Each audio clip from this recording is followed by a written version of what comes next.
Hi friends, it's Barbara or Doll.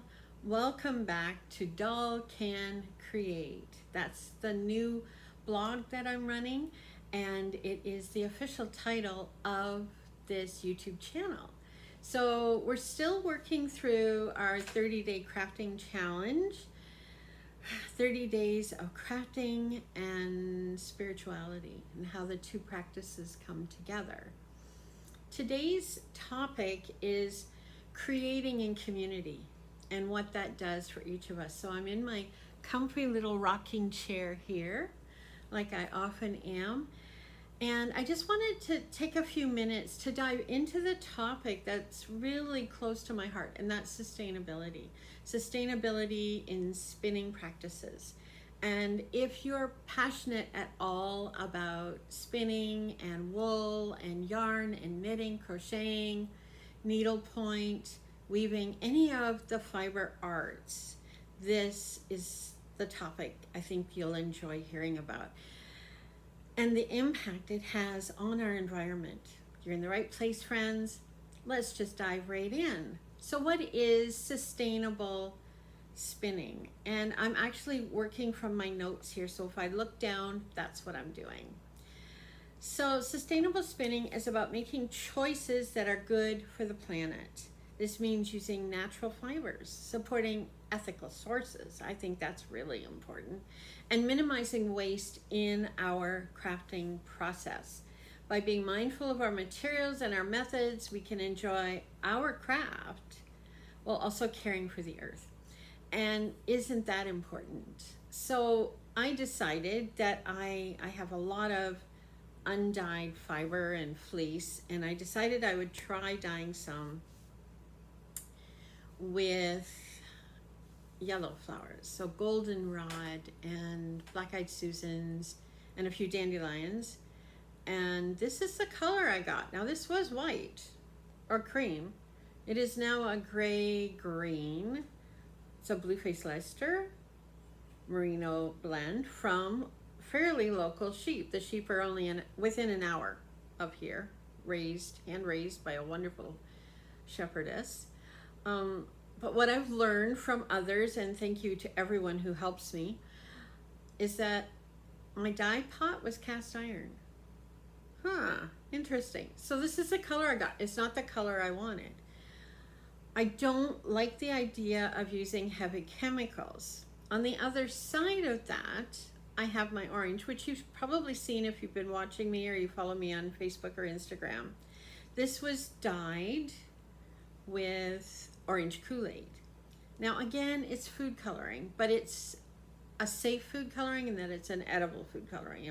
It won't hurt your body, although for some children it creates problems. The red dyes, blue dyes, all of those dyes. So that's one of the dyes that I am using. The other way that I can be sustainable is by using what I have. So I have this white that's in here, and I had this red. It's a merino that I bought from a dear friend, and I'm using it because it's what I have in my stash. I'm not showing you my stash right now, but doesn't it make more sense to use what you have than continuing to buy more? Which is actually what I did when I went to the farm, but that's another story for another day. Sustainable spinning, using natural fibers, not man-made fibers. Now, one of the fibers I do enjoy working with when I'm knitting socks is a merino nylon blend. And there is nylon that is not a natural fiber.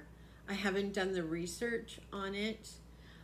The merino sheep do need to be sheared. I need to make this really clear, because some people say, oh, it's harmful for the sheep. No, it's more harmful for sheep not to be sheared. Because if they're left too long and it gets long and heavy, disease can come in, parasites, flies, all sorts of awful things can happen to the poor critters, that we need to shear them. Now there are some natural breeds that will shed, such as a Shetland, and when you pull their fur, it's called ruing, and that's a safe way to get their fiber, but it's a time consuming and great if you have maybe a pair of Shetland or 3 Shetland sheep in your flock, and that's all you have. You don't have anything else you're worried about. You may have the time to rue those sheep.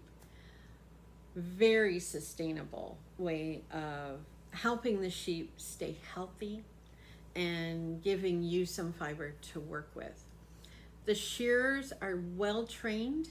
They know exactly what they're doing. There is no harm to the animal, but it's very important that they continue to be sheared. Looking for local sheep, that's another tricky topic. I made at least 3 calls in August, early September, to a couple of farms that were listed in the Canadian Wool Growers website. I was looking for Texel sheep, and nobody answered the phone. I sent an email with the email address, and it bounced. So I know those sheep are out there. I've seen the sign on the roadside, but I couldn't find it again. I wasn't just going to be driving all over the place to look for it, because it was a little ways. It was about 3 hours away from home, at least 2 hours away from home. So I wasn't going to be bothered doing that. Frustrating, really, really frustrating. I know where there's a farm south of where I live in Benbrook that has some sheep. They raise alpaca.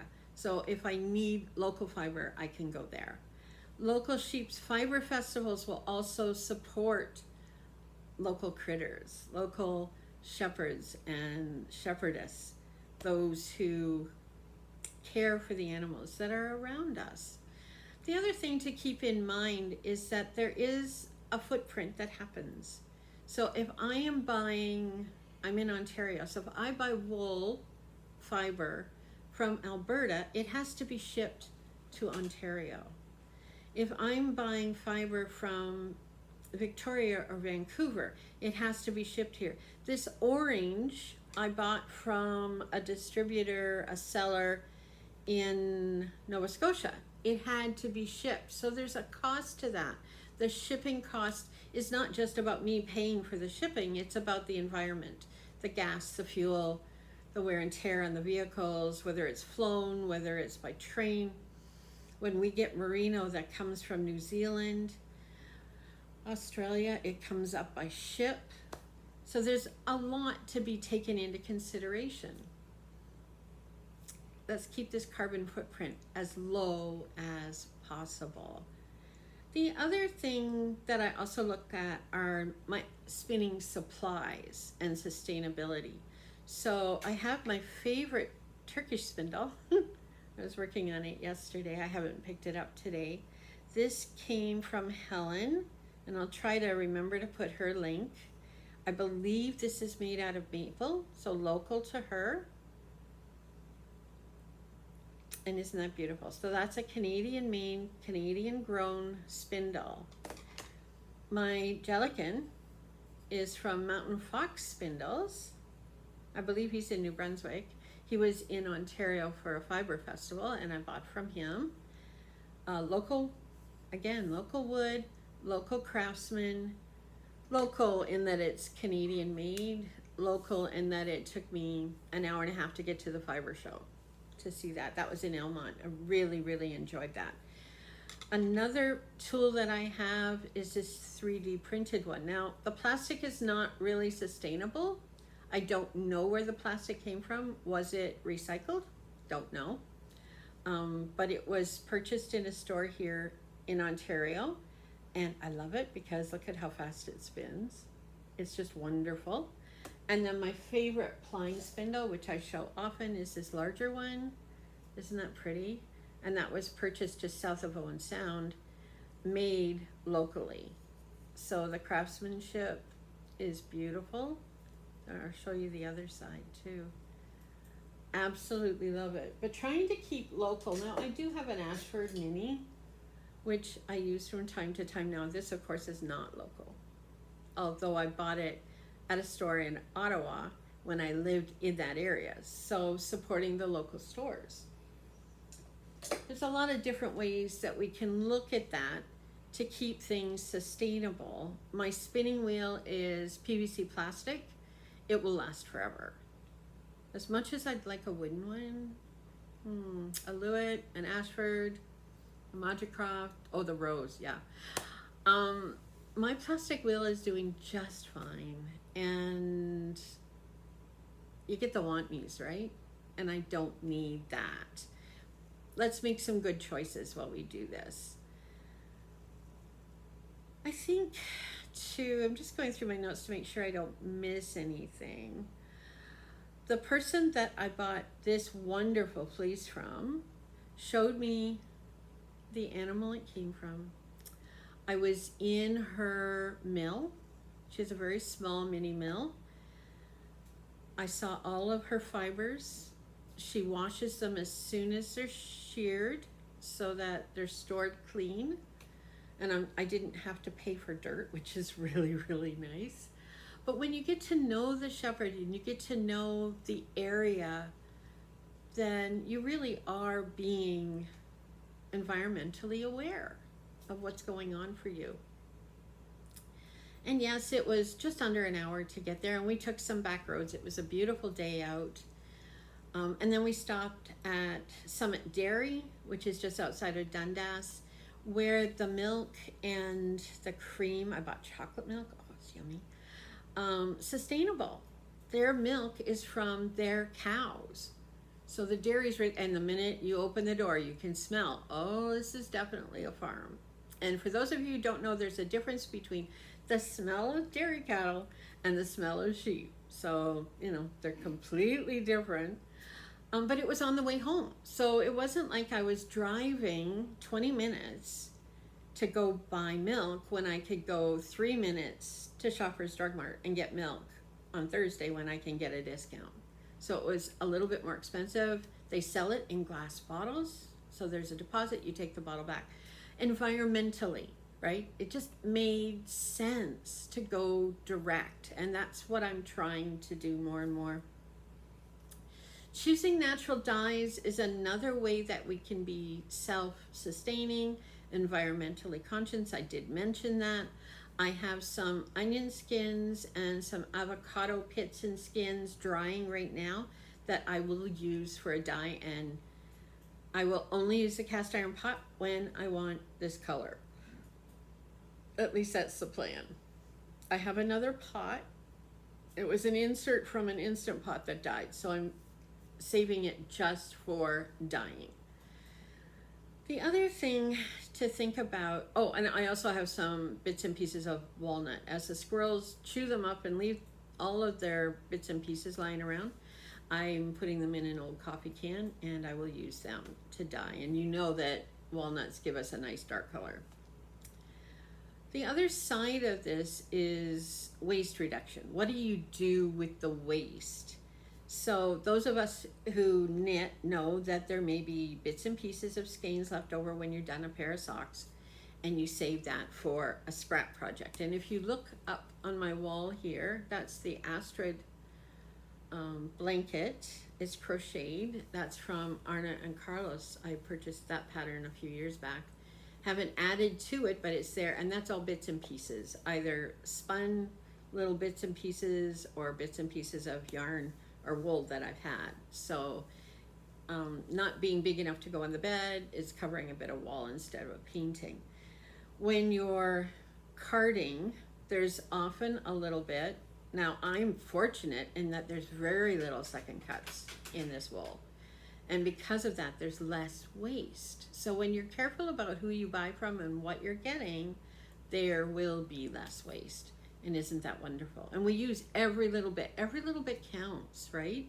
So if you have a bunch of little tiny pieces, you can use them for stuffing. I have a jar here, and you can see all sorts of bits. These are the different ones that I've spun up this year since the 12 days of Christmas. So on Distaff Day, this will all be blended and spun up. So I save that. And every time I have a little bit of fluff left over, it goes in the jar. And if I need a second jar, I'll find a second jar. And when we think environmental, recognize the lid. These jars are from Bon Maman. Wonderful tasting jam. So we keep the jars. Actually, my sister-in-law keeps the jars for me, and I really, really like them. So everything that we do, there's an environmental impact. And how can we minimize that? So I'm washing everything now. My laundry, my dishes, my fiber. If I have to wash any fiber, will be washed with Blue Dawn. You know, it's highly concentrated. Use a tablespoon in a load of laundry and everything comes out clean. So speaking of clothing, many of you will see me wearing this dress. I have two of them, so I'm not wearing the same one all the time. But it's part of my minimalist wardrobe. I purchased the dresses together, two of them, and I will wear them until they wear out. So I'm wearing the same thing often because I have a small wardrobe by choice. So if you ever wonder, why is she wearing the same dress? Well, it's kind of my house dress. I remember my grandmother talking about her house dress, and that she wouldn't wear it out. I wear this out because I think it looks nice. It's lined. It goes down to just below my knee. I'm comfortable in it. So the topic of the day, let's just keep going here. Yeah, let's just keep going. Our 30-day challenge, our crafting, and then today thinking about crafting in community and what that means to our spirit. Whoops, I just kicked my tripod. Oops, I did it again. Earthquake. Every Wednesday morning at the church, a group of ladies gather to work on quilts. A quilt. I know they were getting ready to put one up last week. I help a little bit, but I'm not really good.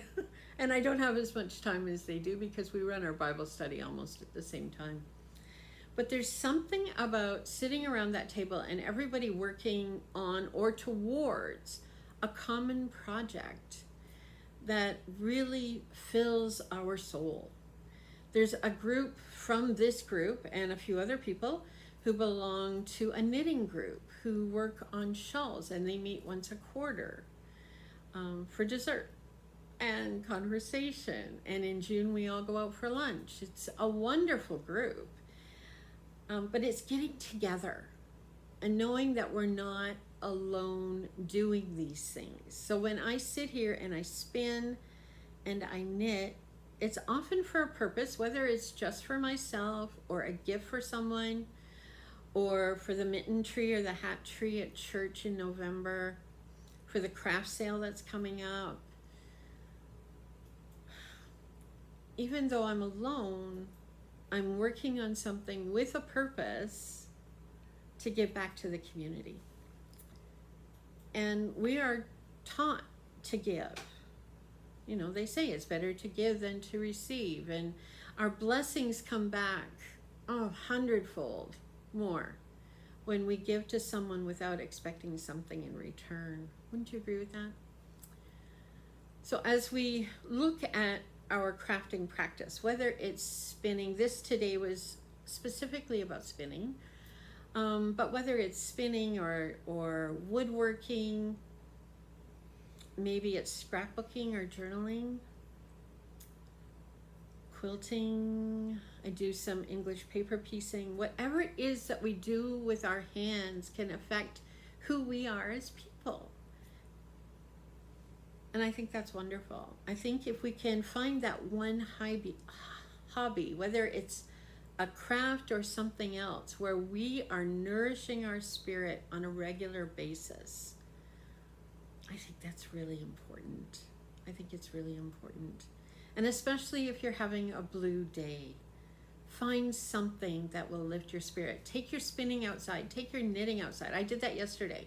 Nick said, I'm going to go sit outside. I said, okay, I'll come sit with you. And I brought my spinning with me. And we sat outside there for a while and had conversation, and I did some spinning. Do it with somebody else. And even if it's just online, you know, Facebook message, video chat, Zoom chat, a call that says, hey, let's meet at the library and do this together. I know the two libraries up here in the mountain that I've been in have two different knitting groups that meet. So that's something that I can maybe reach out to in the future. I'm not sure. But there's something for everybody. And regardless of what we're doing, if we're filling our spirit, nourishing our soul, let's keep in mind that we can do this in sustainable, eco-friendly ways. So I hope that you found some of these practices helpful. Some of the sustainable ideas may be new to you, maybe they're old but you just needed a reminder. I'm going to thank you right now for liking and subscribing. I'll add the playlist here somewhere here for you if you want to see anything else that I'm doing. But happy spinning, everyone. Happy crafting. Let's keep our craft eco-friendly as we work together. Bye for now. God bless.